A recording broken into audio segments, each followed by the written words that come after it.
afternoon, ladies and gentlemen, and welcome to this late edition of our Daily News and Daily India Report. Well, we have lots to talk about today, but today the news is being late because this morning we had the National Reconciliation Week observance at the Queensland Parliament House, and it was organised by Queensland Multicultural Council together with Multicultural Australia and of course with the Griffith University Research Centre. So it's wonderful, and I'll bring to you some reports and some live clips tomorrow, and we'll have a look at what actually happened there. Well, right now, let's take this message from our former Prime Minister. They are incredibly experienced, well-versed, deeply committed Australians to both the Liberal cause and, of course, the cause of the nation. And I think they'll do an outstanding job, and I look forward to giving them all of my full support. It was a good opportunity for me to thank my colleagues for their great loyalty and support over these past more than 3.5 years, and to do that both on my behalf as well as on behalf of my dear friend Josh Frydenberg, who we're all very sad couldn't be with us today, and there was a rousing cheer for Josh, as there should be. And so to him and to all the Liberal Party supporters and those out there, thank you very much. It's been a great privilege to lead the Federal Parliamentary Liberal Party, and I hand it over to Peter and Susan and wish them all the very best. And of course, Peter Dutton is coming in as the leader, and it will be challenging times. But we got, the leader opposition now would be Peter Dutton, and of course, the federal treasurer is none other than our Jim Chalmers. So Queenslanders leading the way all the way. Well, right now, talking about Queenslanders right here in the inner city, what's happened with the inner city seat, which goes to the Greens as they celebrate. Queensland's never had a Greens MP in federal parliament. Soon we'll have 3. Yeah, it still hasn't hit me yet, to be honest. It still hasn't sunk in. Stephen Bates claimed the seat of Brisbane yesterday. Life is about to change dramatically for the 29-year-old, who'll be trading in a retail job at Chermside Shopping Centre. I've got to do a few more shifts during the week, so because I still have to pay my rent.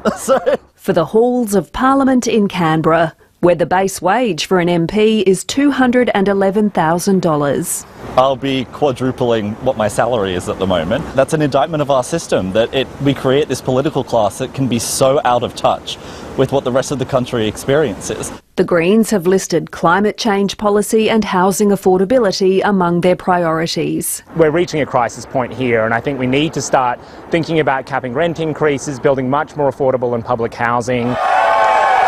They're hoping to repeat their federal Green slide at the next state and Brisbane City Council elections.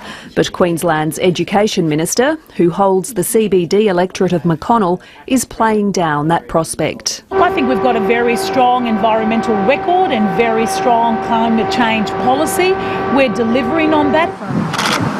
Just how much power this Green trio will wield on the national stage depends on whether Labor gets a majority. The ALP still 1 seat shy of ruling in its own right.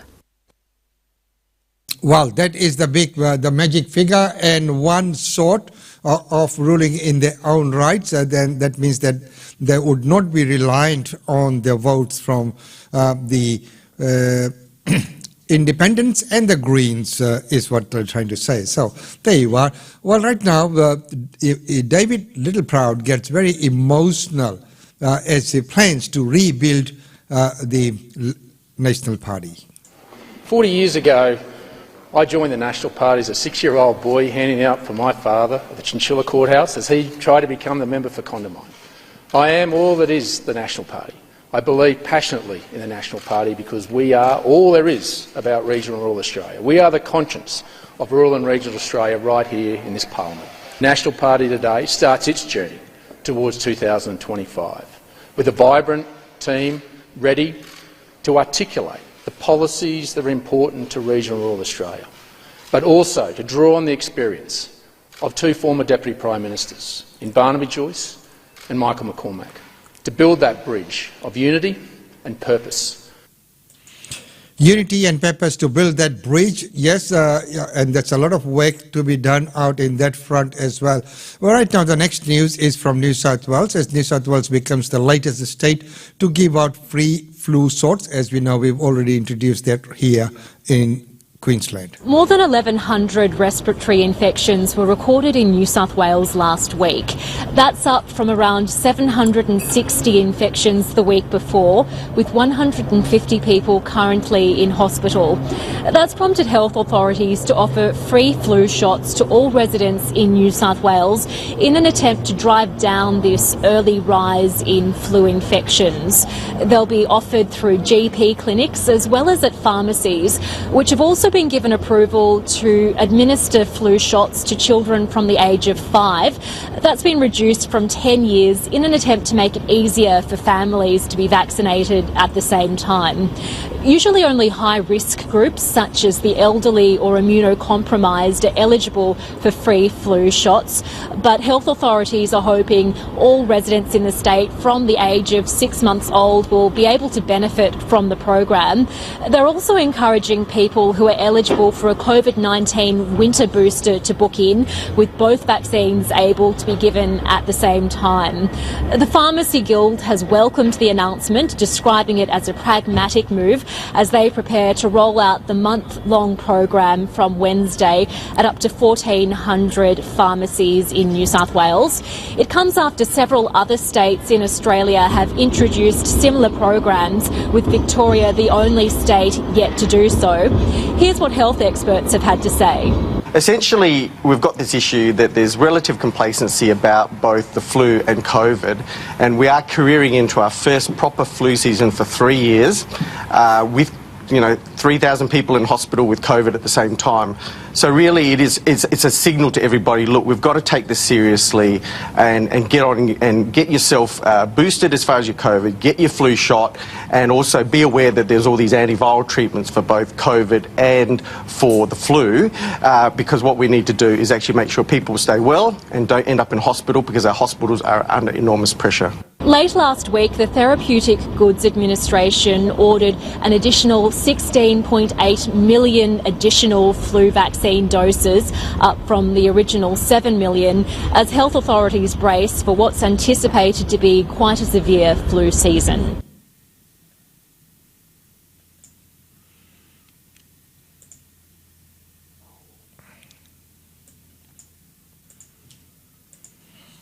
Sorry for the delay. Yes, of course, the flu season will be a long one this time, and coming out of the COVID and everything like that. But right now, this flu is quite challenging. So all the states are making the flu shots free of charge. So there's no cost at all.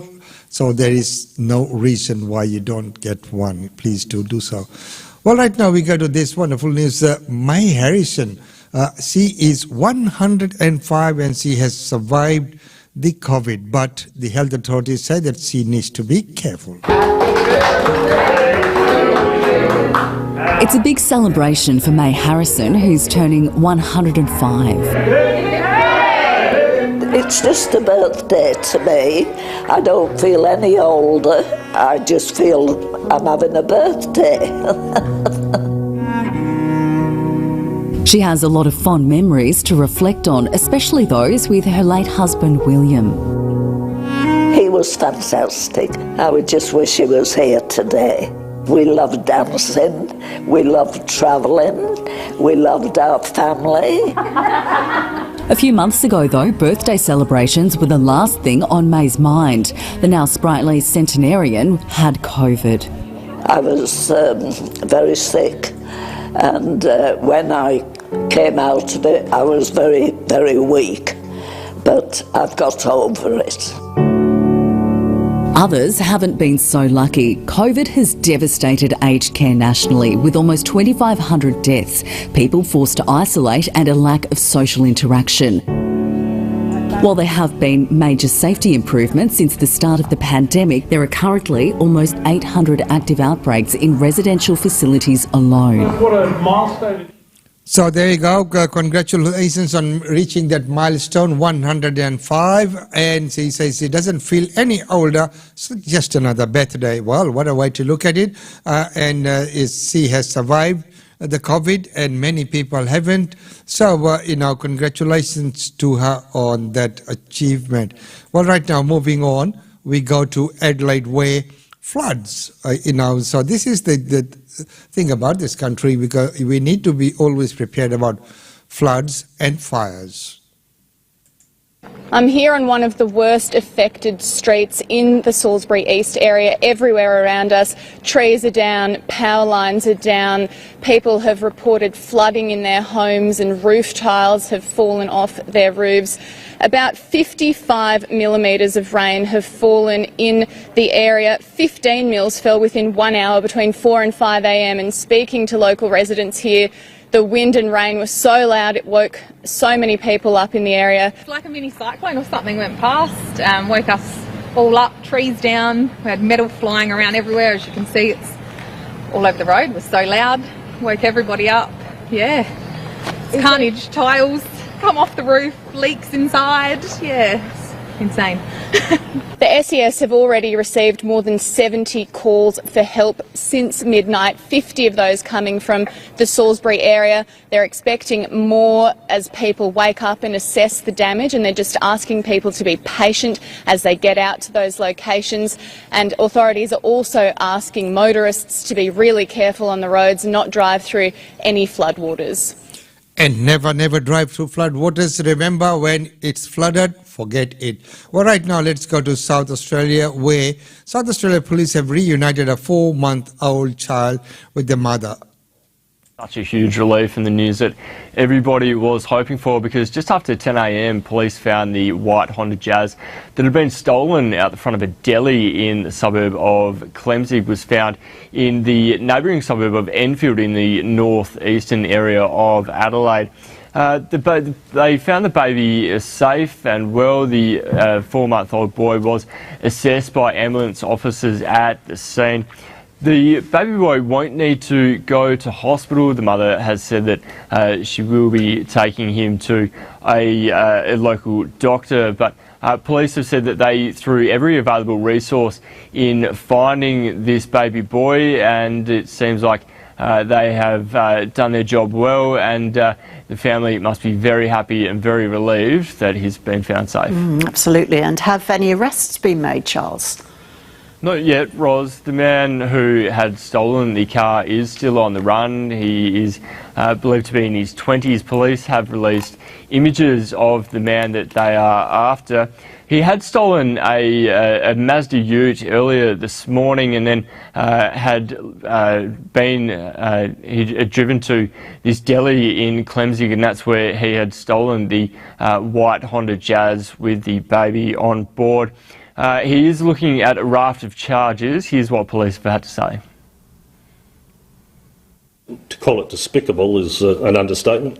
We potentially are looking at illegal use and kidnapping for the primary offences, but you can imagine from any parent's point of view it's more than distressing that a child would be taken under any circumstances. So Ros, police are saying that this man is likely to be charged heavily, but no doubt one family that's going to be holding their 4-month-old boy extra tight tonight. And that is, again, wonderful news. Well done on the South Australian police. Well, Sylvia has become the first woman to commentate, or Indigenous woman to commentate on AFL. Let's go to the booth.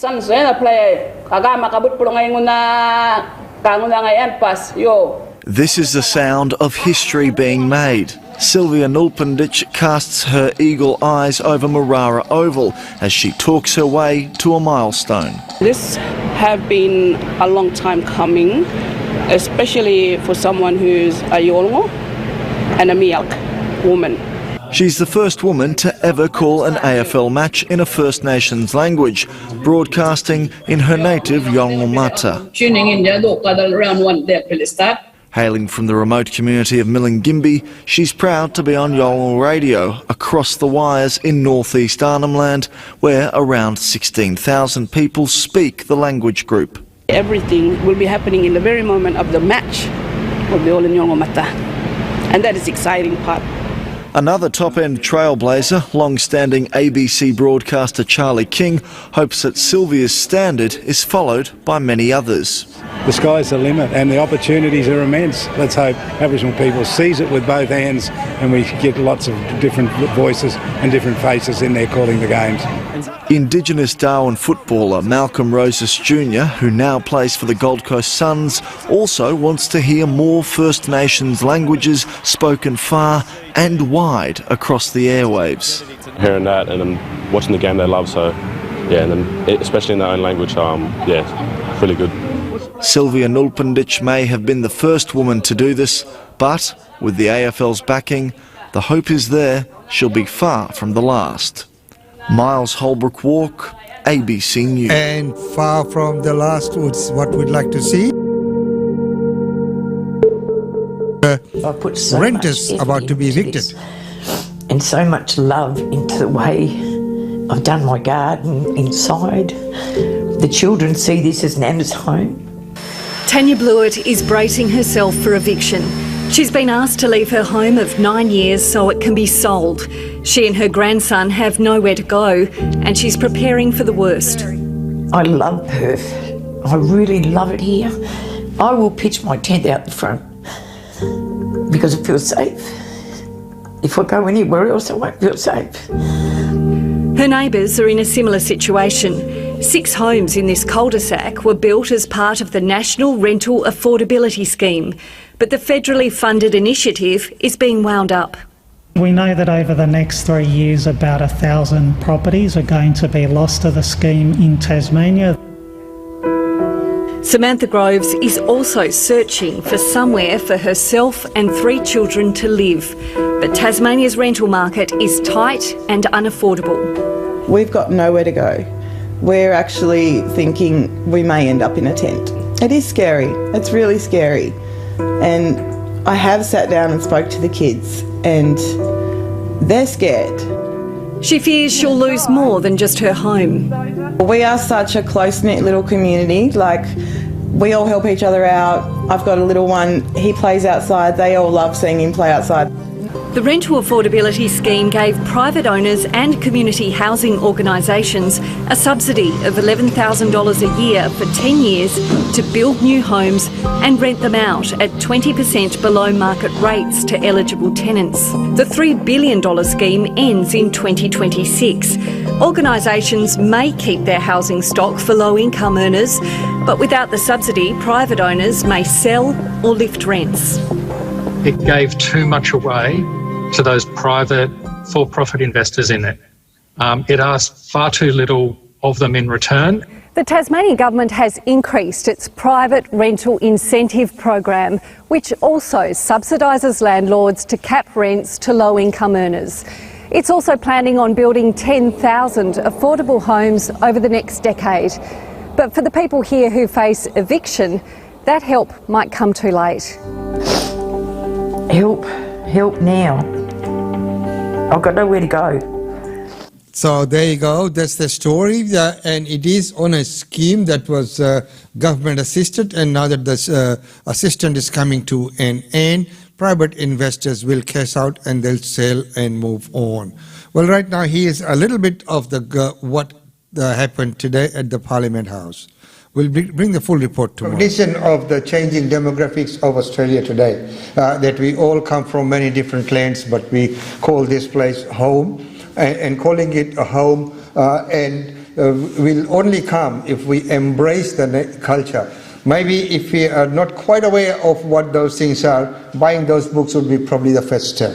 So, you can grab those books there and you'll get a little bit more insight. So, ladies and gentlemen, as I said before, today is the collaboration. Well, of course, by the way, before I forget, finding out about all these things and how all these things happen, that's why Queensland Multicultural Council was formed. So any one of you here in the room who's not a member yet, I ask, why not?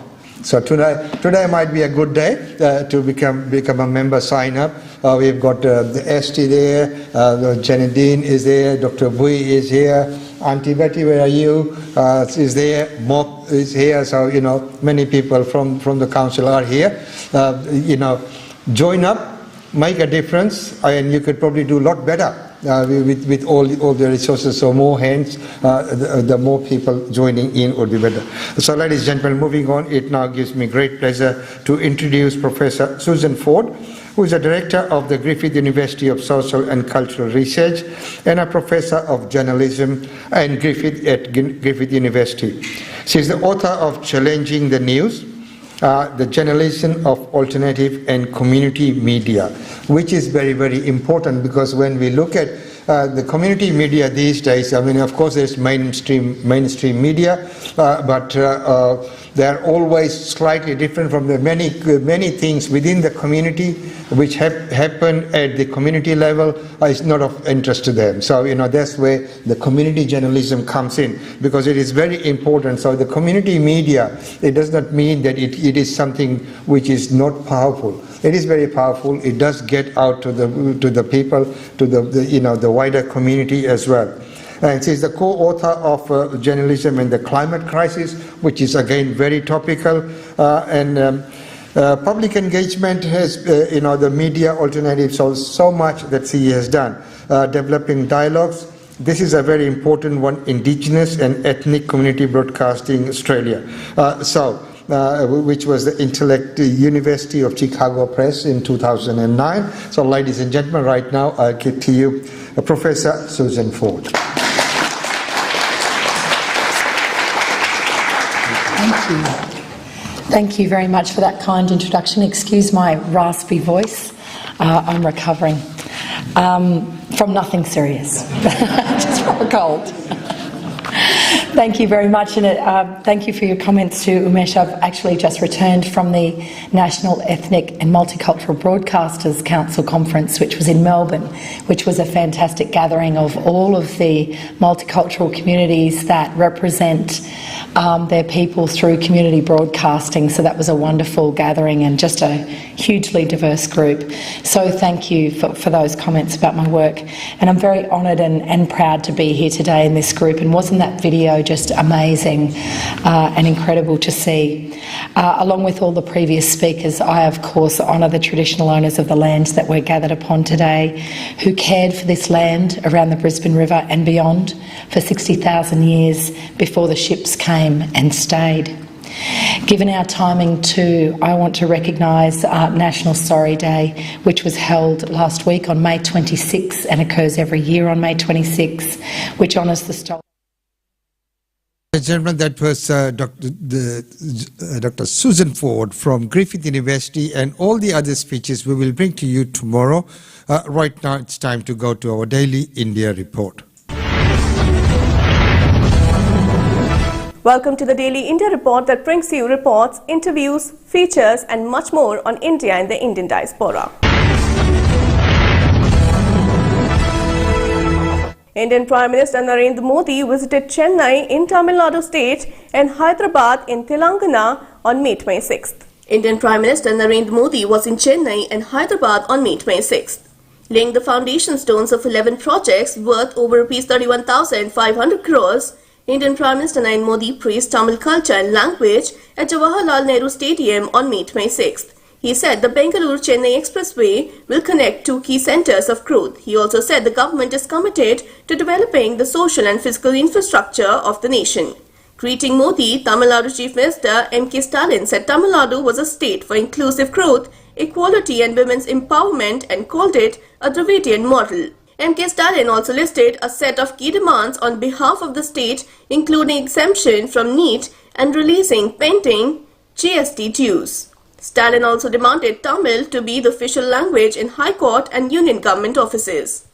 Modi, when reached the Chennai airport at 5 p.m, was greeted by Tamil Nadu Governor R.N. Ravi, AIADMK coordinator and former CM Edappadi K. Palanisamy, Union Minister L. Murugan, DMK Minister K.N. Nehru, Durai Murugan, State DGP Sailendra Babu at the airport. He also held a massive rally en route to the stadium. This was his first official visit to Chennai after DMK government came to power in the state. Modi in Hyderabad attended an event at the Indian School of Business. The struggle for Telangana was not just for one family to rule using all possible tactics. Thus, he referred to State Chief Minister K. Chandrasekhar Rao at a rally in Hyderabad. The country's youth are not getting a chance in politics because of dynastic parties, he added. Parivarwadi parties only think about their own development. These parties do not care about the poor people. Their politics is focused on how a single family can stay in power and loot as much as possible. They do not have any interest in the development of people, PM Modi said while addressing party workers.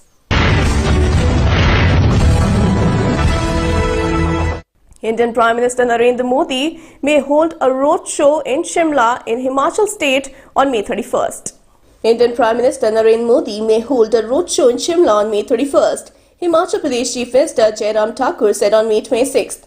The roadshow will be finalized after getting clearance from the Prime Minister's office. He added, "It is a matter of joy as a national level function is being held in Shimla to mark the 8th anniversary of Narendra Modi-led BJP government at the centre," Thakur said. Thakur also said that Modi would reach Rij Maidan and will interact with the chief ministers of various states virtually and with some beneficiaries of various schemes, he added. Subsequently, Modi will address the nation from the historic Rij Maidan at the completion of 8 years of his government, he added. To a query, Thakur said all precautions would be taken to ensure the safety of Rij Maidan. He said such gatherings had been held earlier too and this public meeting would be a grand one. Modi's May 31st Shimla visit ahead of assembly elections in Himachal Pradesh is considered significant. The hill state is scheduled to go for polls in December. Modi is also scheduled to visit Dharamshala in June, where he will address chief secretaries of various states. Earlier, Modi came to Himachal Pradesh about 5 months ago on December 27 to address a rally at Paddal ground in Chief Minister's home district Mandi to mark the 4th anniversary of Jairam Thakur-led BJP government in the state.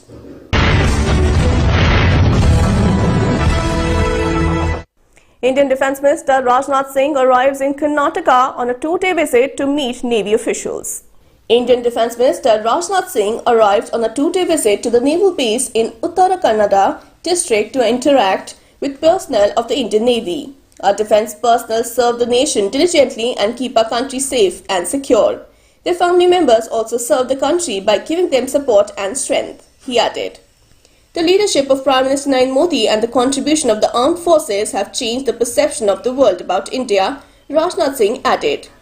To buttress his point, the Defence Minister recalled that during his visit to the United States, John Aquilino, the Chief of Indo-Pacific Command, which is considered to be the largest in the world, expressed his desire to connect with India and wished to see an Indian representative there. This is not a small achievement. You have earned a huge recognition, so much so that a major country like US wishes to connect with you, Singh said. The Defence Minister said the nation has respect for the armed forces and feels content that they are in safe hands. Singh recalled the role of armed forces during the India-China standoff. Every Indian holds his head high for the charismatic work our officers and personnel did during the Sino-India standoff. You are a source of inspiration for our youth. If this country is safe, it's because of you, Singh said. Speaking about the naval soldiers, he said the naval staff sometimes leaves the coast for months without any sight of human beings. These hardships soldiers undergo only for their national pride, which is their source of inspiration. He also lauded the families of soldiers for their sacrifices. Indian Prime Minister Narendra Modi inaugurates India's biggest drone festival. Indian Prime Minister Narendra Modi inaugurated India's biggest drone festival on May 27th and interacted with Kisan drone pilots as well as witnessed open-air drone demonstrations. Bharat Drone Mahotsav 2022 is a 2-day event being held on May 27 and 28. The festival displays various use cases of drones at exhibition.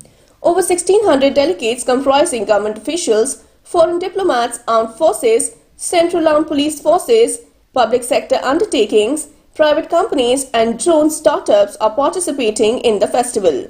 More than 70 exhibitors are displaying various use cases of drones at the exhibition. The Mahotsav is also witnessing a virtual award of drone pilot certificates, product launches, panel discussions, flying demonstrations, display of a Made in India drone taxi prototype, among others.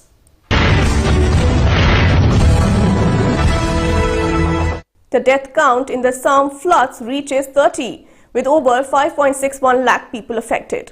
The flood situation in Assam remained critical on May 26, with 2 more persons, including a child, losing their lives and over 5.61 lakh people still suffering in the deluge across 7 districts, as per an official bulletin. According to the daily flood report of the Assam State Disaster Management Authority, 1 person died in Kanpur and Raha of Nagaon district. With this, the total number of people losing their lives in this year's flood and landslides has reached 30. More than 5,61,100 persons have been hit by the flood in Kachar, Dima Hasao, Hailakandi, Hojai, Karbi Anglong West, Morigao and Nagaon districts. Nagaon is the worst hit with over 3.68 lakh people suffering, followed by Kachar with nearly 1.5 lakh persons and Morigao with more than 41,000 people affected. An inter-ministerial central team reached Guwahati on May 26 and interacted with the Revenue and Disaster Management Department officials for damage assessment of the floods and landslides in the state. To accelerate an effective damage assessment, IMC team members will be divided into 2 groups for visiting the relevant affected districts. The first group will visit Kachar and Dima Hasao districts, while the second group will go to Tarang, Nagaon and Hojai. At present, 956 villages are underwater and 47,139.12 hectares of crop area has been damaged across Assam. Germany to recognize Bharat Biotech's COVID-19 vaccine Covaxin for travel from June 1st. The German ambassador to India and Bhutan, Walter J. Lindner, on May 26 said the government of European nation will start recognizing Bharat Biotech's COVID-19 vaccine for travel purposes there from June 1st.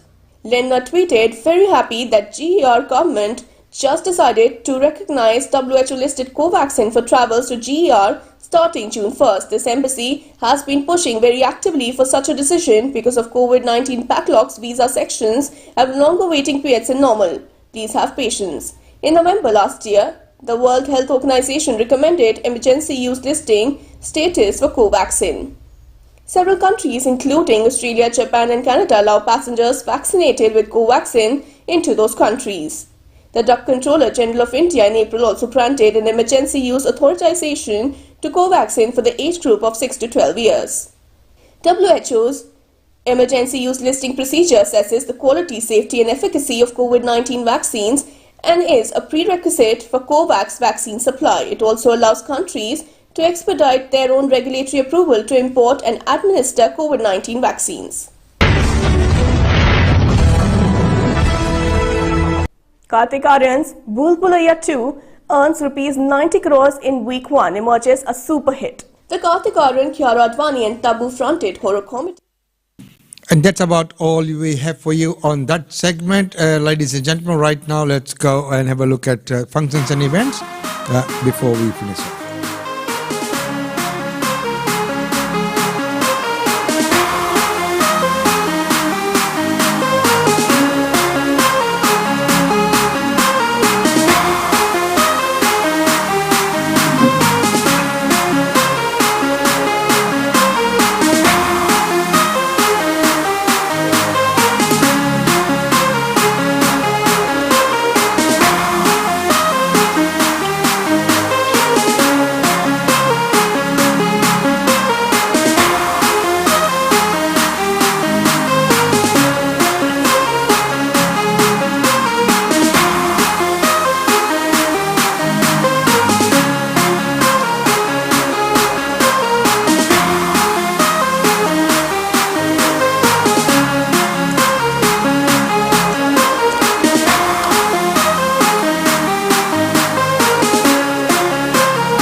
Well, ladies and gentlemen, that's about all we have time for you in this segment, and it's been wonderful having your company on this late edition of the Daily News and Daily India Report. which is brought to us by PIO TV and, of course, the Daily India Report and by the Gupta family. Well, right now, it's time to say goodbye. Until tomorrow, we'll see you back then.